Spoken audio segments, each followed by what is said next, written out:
ကျွန်တော်တို့ဒါလေးကိုကြည့်ပေါ့နော်အတူချုံးလေးပဲကျွန်တော်ပြပေးမှာဒီကောင်ပေါင်းတော့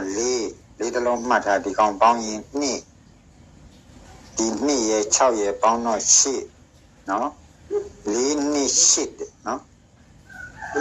4 2 8ဆိုတော့အခွေလေးကကြပေးရမယ်တဲ့နော်ဒီမှာနော်4 2 8ခွေကြမယ်နောက်တစ်ခါဒီပေါင်းခြင်းက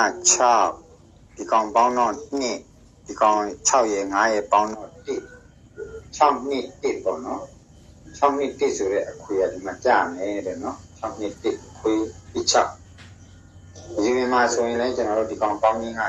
6ဒီ3လုံးပေါင်းတော့ခွန်6ခွန်3ရဲ့6ရဲ့ပေါင်းတော့9 6ခွန်9နော်6ခွန်9ဆိုတဲ့အခွေကဒီမှာလာကြပါတယ်တဲ့နော်အဲဒီတစ်ပင်မှာကျွန်တော်တို့6ခွန်9ပြီးတော့ဒီတစ်ပင်မှာဒီကောင်ပေါင်းတော့3ည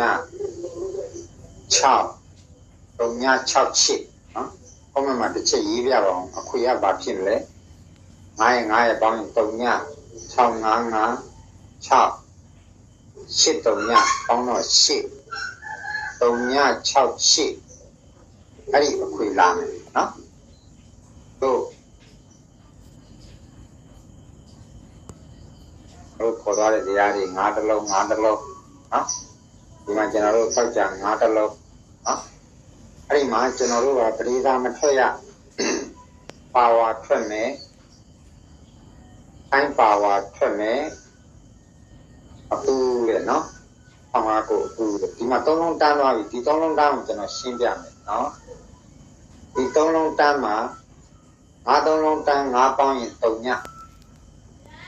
5တဲ့နော်5 3ညပါတော့9နှစ်ပြိတ်အဲ့ဒါလေးကိုတစ်ချက်မှတ်ထားလိုက်နော်အဲ့တော့ကျွန်တော်တို့က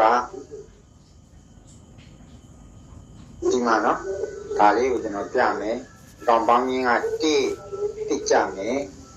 ကောင်ပေါင်းရင်း3ညကြမယ်နော်ကျွန်တော်ကကဏ္ဍနေအကုန်ရိုက်ထားပြီနော်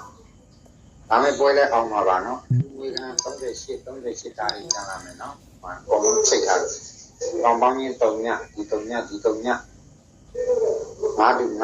ကောင်ပေါင်းရင်း3ညလက်ချက်3ညပတ်ပြီးပြီးမယ်မတ်တော့ထွေး3လုံးတန်း6 3လုံးတန်းဒီမှာနော်ဒါလေးကိုကြည့်ဗျကျွန်တော်တို့6 3ကြီး18နော်73ပါတော့တဲ့နော်အဲ့ဒါလေးတွေပေါ့နော်အားရှိတော့မှကြောက်လို့အဲ့ကျွန်တော်တို့